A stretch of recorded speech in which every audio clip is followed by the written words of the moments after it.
Em nome do Pai, do Filho e do Espírito Santo. Amém. Jó capítulo 6. Jó tomou a palavra nestes termos. Se pudessem pesar minha aflição e pôr na balança, com ela meu infortúnio, ela seria mais pesada que a areia do mar. Eis porque minhas palavras são desvairadas. As setes do Todo-Poderoso estão cravadas em mim. As setas do Todo-Poderoso estão cravadas em mim, e meu espírito bebe o veneno delas. Os terrores de Deus me assediam.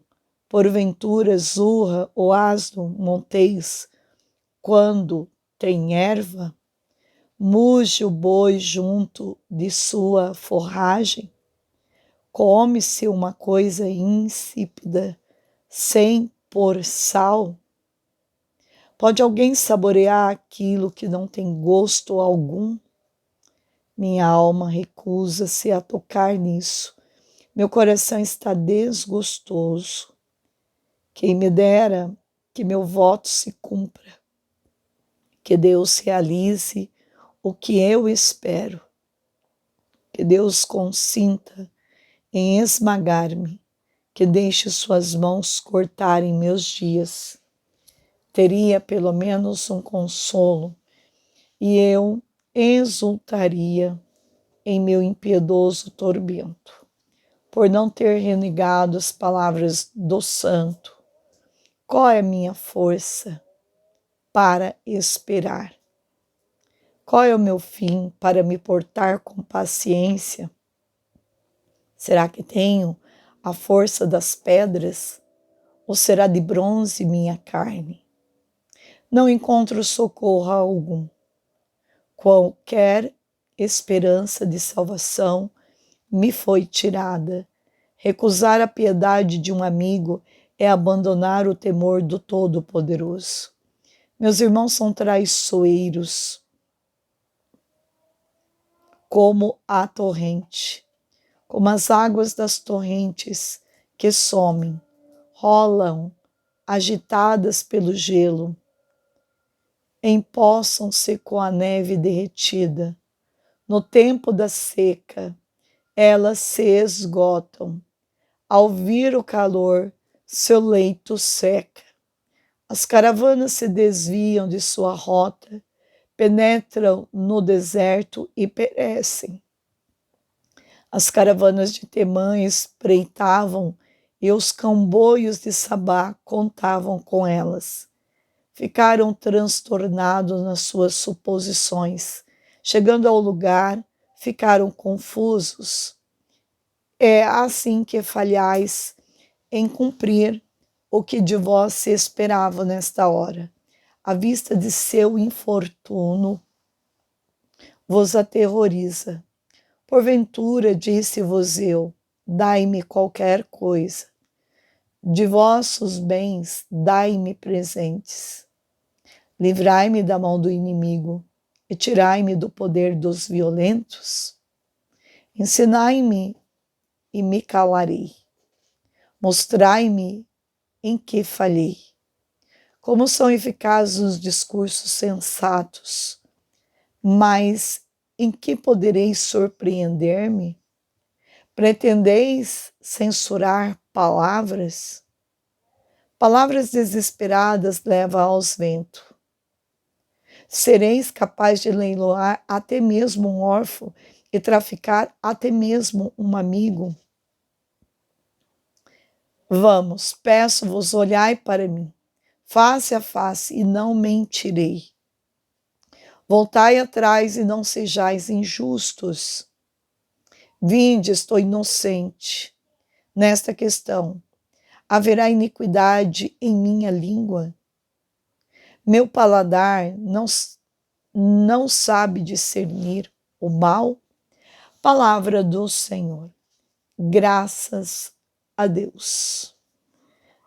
Bem, capítulo 6 hoje é um capítulo que realmente leva a gente a uma reflexão profunda de tudo, né? E diz o seguinte para nós Cada vez que a gente vai se aprofundando no livro de Jó, nós vamos perceber Jó disse que o conselho de Elifaz era como comer a clara de um ovo sem gosto. Quando as pessoas passam por lutas severas, um mau conselho pode ser desastroso.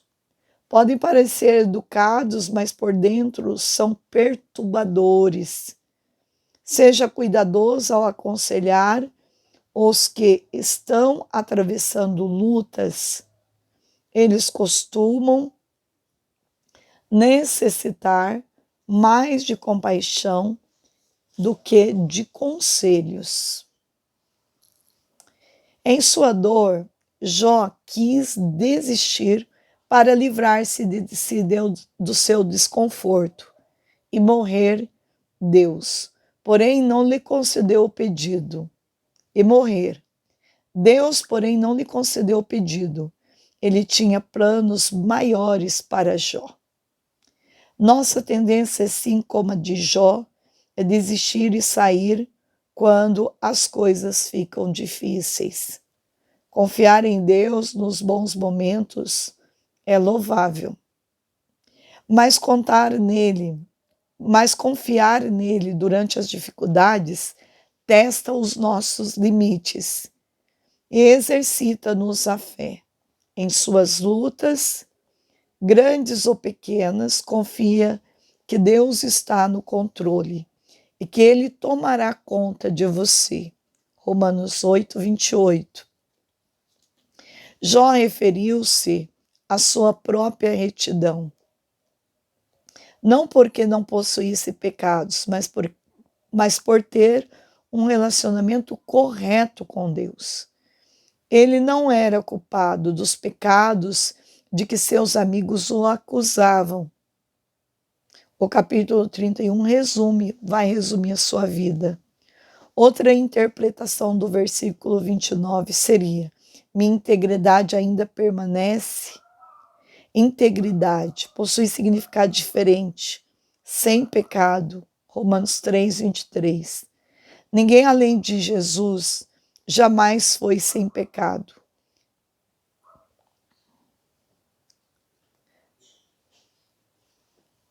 Livre de todos os pensamentos e atitudes erradas, até mesmo Jó necessitava fazer algumas mudanças em suas atitudes para com Deus, como leremos ao final deste livro. Contudo, Jó era reto. Está lá no capítulo 1, versículo 8. Ele obedeceu a Deus cuidadosamente, dando o melhor de si em todos os aspectos de sua vida. Nós vamos olhar na nossa história e nós vamos ver duas pessoas muito importantes que nunca pecou, na verdade, Jesus e a Virgem Maria.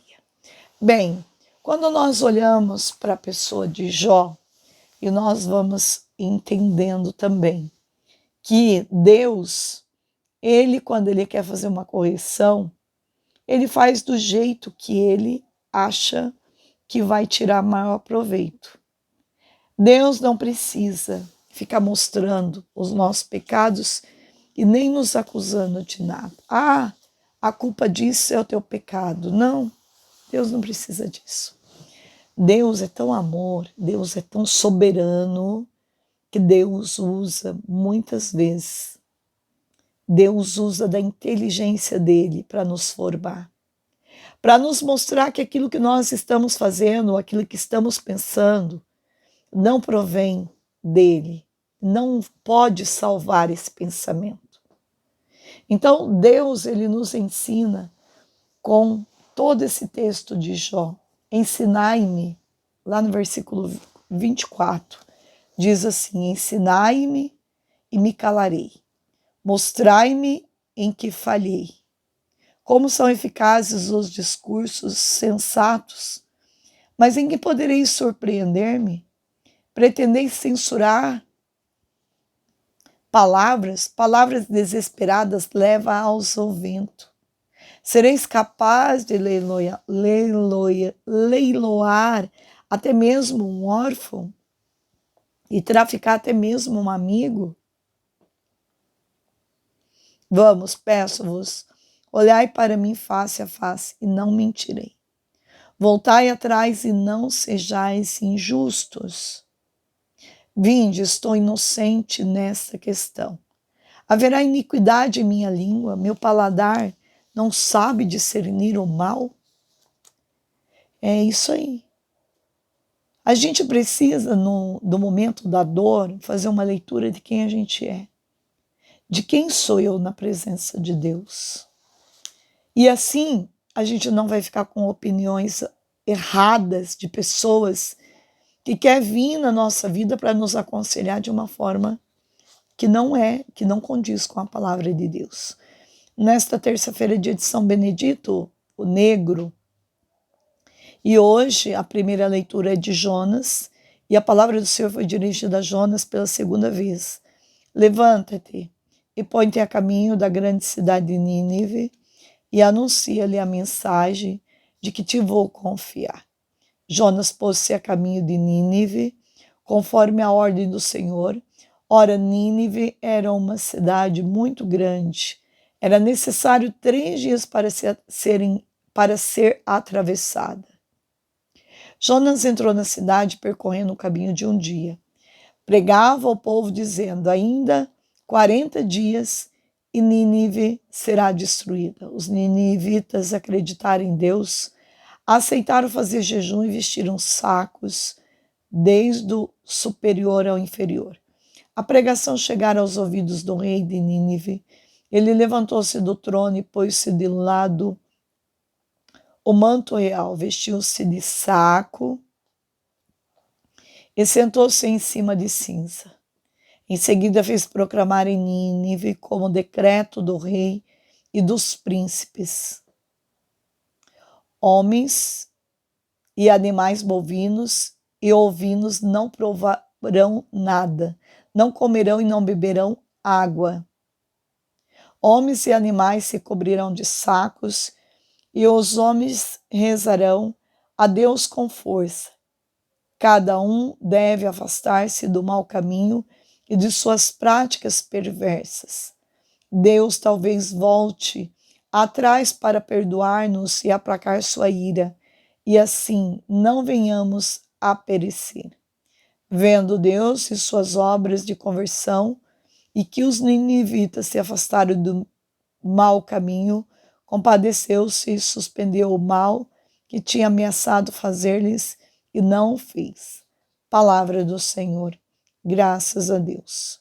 O salmo de resposta é o Salmo 129. Se levardes em conta as nossas faltas, quem haverá de subsistir? O Evangelho é Lucas 10, do 38 a 42. Naquele tempo, Jesus entrou num povoado e certa mulher de nome Marta recebeu em sua casa. Sua irmã, chamada Maria, sentou-se aos pés do Senhor e escutava a sua palavra. Marta, porém, estava ocupada com muitos afazeres. Ela aproximou-se e disse, Senhor, não te importas que minha irmã me deixe sozinha com todo o serviço? Manda que ela me venha ajudar. O Senhor, porém, lhe respondeu, Marta, Marta, tu te preocupas e andas agitada por muitas coisas. Porém, uma só coisa é necessária. Maria escolheu a melhor parte, e esta não lhe será tirada. Palavra da salvação. Glória a vós, Senhor. Não era a primeira vez que Jesus chegava àquela casa e sabia que seria bem acolhida como sempre. Marta deve ter corrido até a porta, enxugando as mãos no avental, mostrando a maior alegria. Mas depois o deixou na sala, foi cuidar das coisas e vigiar o fogão, ansiosa por limpar, fazer e ajeitar. Tão ansiosa e ocupada que não tinha tempo para ouvir e muito menos para conversar. Sim, temos nossas responsabilidades e não podemos deixar de assumi-las. Mas será que estamos buscando o essencial? Maria escolheu a melhor parte. Creio que nós estamos vivendo um tempo, e eu que tenho pregado os retiros de silêncio com o Padre Fernando e o Padre Luiz César, nossa chácara, é esse tempo que Deus quer de nós. um tempo de silêncio, um tempo de escuta, um tempo de oração, um tempo de ficar sós com Deus. Isso é maravilhoso. E hoje, dia 5, então, dia de São Benedito, o Preto ou o Mouro. Tensionamos hoje prestar uma homenagem de veneração a um santo que teve e tem muita popularidade no Brasil, sobretudo nos estados do centro, onde há muitos elementos de cor. E São Benedito, chamado Preto ou Mouro, os antigos escravos simpatizaram com este santo, seja pela vida simples e pobre que ele viveu, seja pela afinidade da cor. Em seu nome surgiram numerosas irmandades, repartindo esta honra com Nossa Senhora do Rosário. Benedito nasceu na localidade de Filadelfo, perto de Messina, em Ilha de Sicília, Itália, por volta do ano de 1526. Seus pais eram de origem escrava, descendentes de negros etíopes ou de mouros do norte da África. Daí o chamar-se Benedito Preto ou Mouro. De pequeno foi empregado no pastoreio das montanhas da Sicília, levando vidas simples e pobres. Contudo, recebeu dos pais a educação no santo temor de Deus e crescia na piedade e inocência, sendo por isso chamado pelos colegas Santo Mouro. Desejando entregar-se a uma vida de maior perfeição cristã, uniu a uns eremitas organizados por São Jerônimo de Lanza, que vivia conforme a regra de São Francisco de Assis. Tanto foi sua observância que mereceu ser eleito superior daquela cooperação de eremitas. No entanto, esta congregação, que conservava certo caráter de isolamento e não tinha fisionomia bem definida, foi simplesmente suprimido pelo Papa Paulo IV. Aliás, Paulo IX, em 1562. Aliás, Paulo IV mesmo, tá, gente? Em 1562. E seus membros foram convidados a fazer parte da verdadeira Ordem de São Francisco. Benedito, acatando a ordem do Papa, pediu admissão entre os franciscanos de um convento em Palermo, capital da Sicília, e não era sacerdote, mas simples leigo, e ao que parece analfabeto.